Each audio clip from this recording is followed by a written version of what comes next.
السلام علیکم۔ اللہ کے نام سے شروع جو بڑا مہربان نہایت رحم کرنے والا ہے۔ میں ہوں محمد اقبال فرحات۔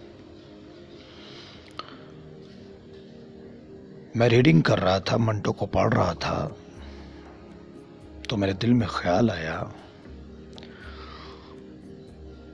کہ ایک سلسلہ شروع کیا جائے کہ جس میں ہمارے مشہور اور بڑے جو رائٹر ہیں ان کا کلام، ان کی تحریریں نوجوانوں تک پہنچائی جائیں۔ تو اس سلسلے میں نے یوٹیوب پہ دیکھا کہ آیا منٹو کے حوالے سے کیا کام ہوا ہے، تو سب نے اپنی طرف سے کوشش کی ہوئی تھی۔ میں بھی ایک کوشش کر رہا ہوں، لیکن افسوس کے ساتھ کہنا پڑتا ہے، اچھا کام ہو تو میں تعریف کرتا ہوں، لیکن جو کام ہوا ہے وہ منٹو کو پیش کرنے کی بجائے اس کو مسخ کرنا کہوں گا۔ میں نہیں جانتا کہ میری یہ کوشش سامعین کو کس حد تک کامیاب لگتی ہے۔ میں منٹو کے لکھے الفاظ، پوری تحریر پیش نہیں کروں گا۔ اگر منٹو کو ایسے پڑھنا ہے تو اس کے لیے میں کہوں گا کہ خود سے منٹو کو پڑھا جائے۔ جب منٹو کی کہانی سنائی جا رہی ہے تو میں سمجھتا ہوں کہ اگر وہ پوری کہانی انہی کے الفاظ میں سنائی جائے تو اس کے لیے بہت زیادہ لوازمات، بہت زیادہ وقت کی ضرورت ہے، جو کہ اس وقت انٹرنیٹ کی دنیا میں لوگ وہ وقت نہیں دے سکتے، اور نہ ہی میرے پاس وہ سارے لوازمات ہیں۔ تو میں صرف ایک انٹروڈکشن، ان کی کسی کہانی کا، افسانے کا خلاصہ اس طرح بیان کر دوں کہ آپ مین بات سے آگاہ ہو جائیں اور آپ کے دل میں ان کو پڑھنے کے لیے ایک تڑپ پیدا ہو جائے۔ مجھے ایک گلہ ہے، شکوہ ہے ان جہالات سے جو منٹو کو فحش نگار سمجھتے ہیں۔ قصور ان کا نہیں ہے، ہر بندے نے اپنی شعوری صلاحیت کے مطابق بات کرنی ہوتی ہے۔ تو جن لوگوں کو وہ فحش نگار لگتا ہے ان کے ہاں فحاشی وہی ہے، ایسا نہیں ہے۔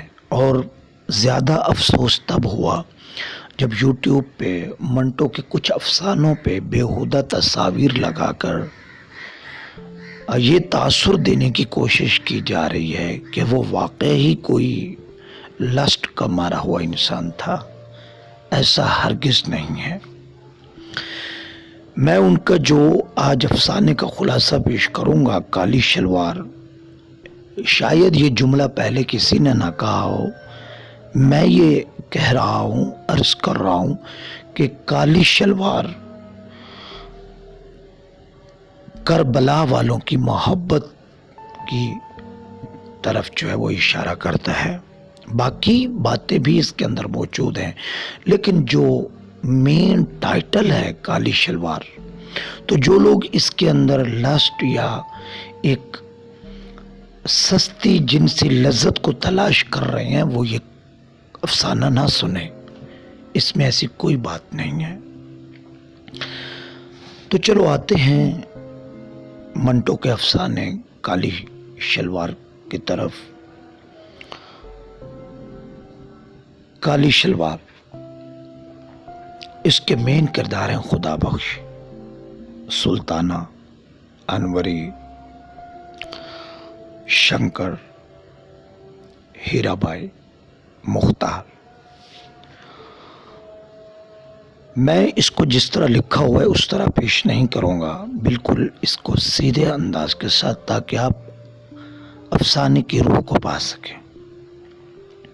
خدا بخش انٹر پاس کرنے کے بعد لاری چلانے کا اس نے فن سیکھا اور راول پنڈی اور کشمیر کے درمیان وہ بس چلاتا تھا۔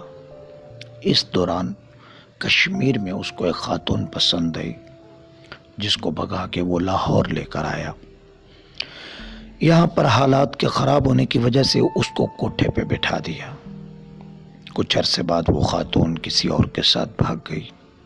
خدا بخش کو کہیں خبر ملی کہ وہ امبالہ میں ہے۔ خدا بخش امبالہ میں گیا تو وہاں پر اس کی ملاقات سلطانہ نامی خاتون سے ہوئی۔ خدا بخش کی اس کے ساتھ بن گئی، ساتھ رہنا شروع کر دیا۔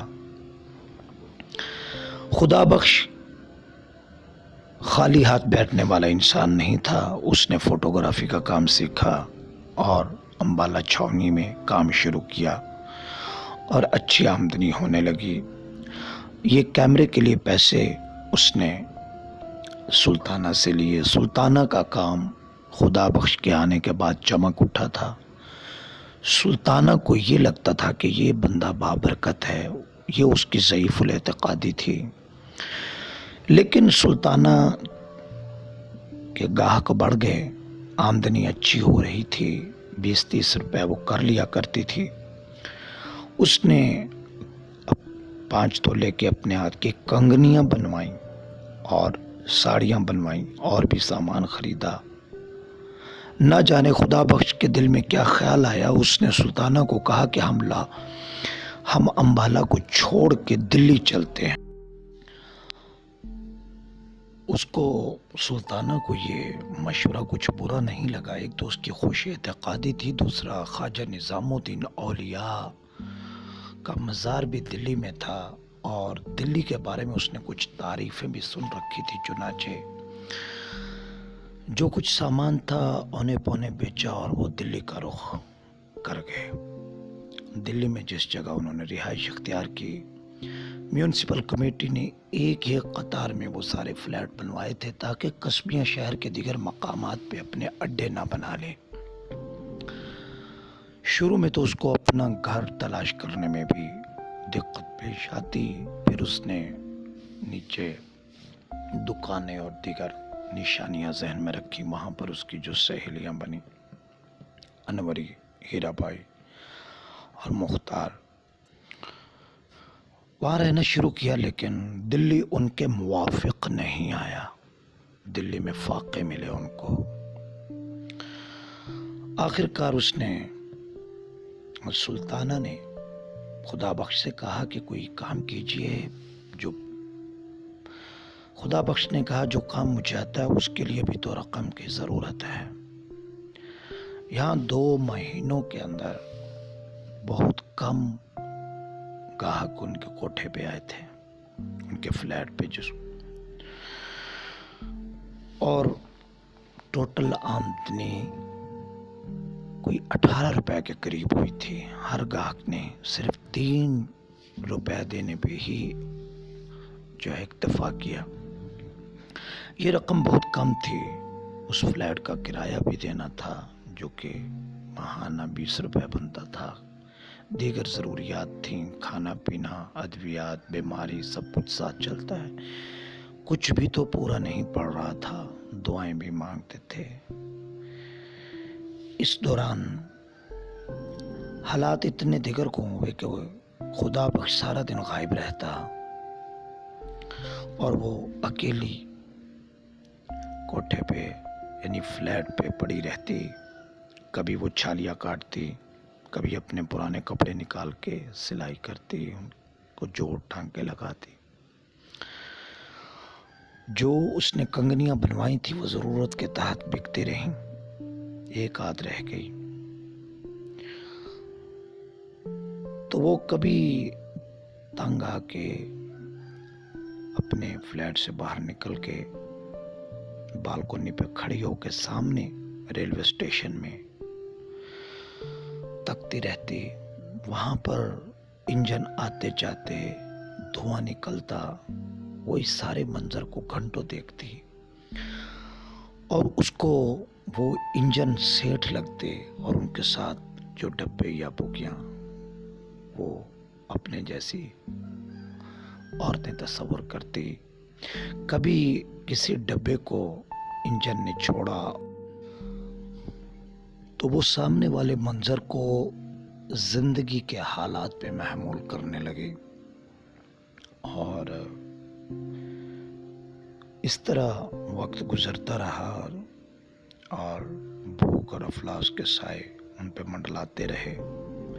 بالآخر اس نے تنگ ہو کر خدا بخش سے کہا کہ ہمیں واپس چلنا چاہیے.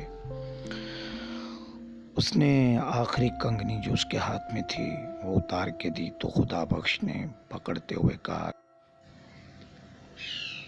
کہا کہ ہم امبالہ نہیں جائیں گے اور تیری سب چوڑیاں خدا نے چاہ تو واپس آئیں گی. وہ لے کے چل دیا.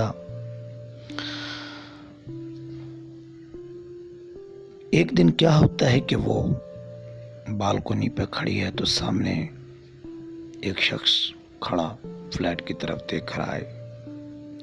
سلطانہ نے اس کو مسکرا کے دیکھا. اس نے بھی اشارے کو قبول کیا اور پوچھا کہ راستہ کس طرف سے ہے. سلطانہ نے اس کو راستہ بتایا. وہ جلدی سے فلیٹ پہ پہنچا. سلطانہ نے اس کو دری پہ بٹھایا. سلام دعا کے بعد وہ بڑی بے تکلف کے ساتھ گاؤں تکیہ لگا کے بیٹھ گیا. اور کچھ دیر کے بعد سلطانہ نے سمجھا یہ گاہک ہے. اس سے پہلے کہ وہ یہ سمجھتی تو اس شخص نے اپنا تعارف کرایا. اپنا نام شنکر بتایا اور کہا کہ میں ڈاکٹر کی طرف فیس لیتا ہوں. سلطانہ سمجھی نہیں کس بات کی فیس. تو اس نے کہا جو کام تم کرتی ہو میں کام وہی کرتا ہوں. تم بھی جھک مارتی ہو میں بھی جھک مارتا ہوں تو آؤ جھک مارتے ہیں. سلطانہ غصے میں اتنے دنوں سے پہلے ہی فاقے گزر رہے تھے. اس نے کہا یہ کوئی لنگر خانہ نہیں ہے.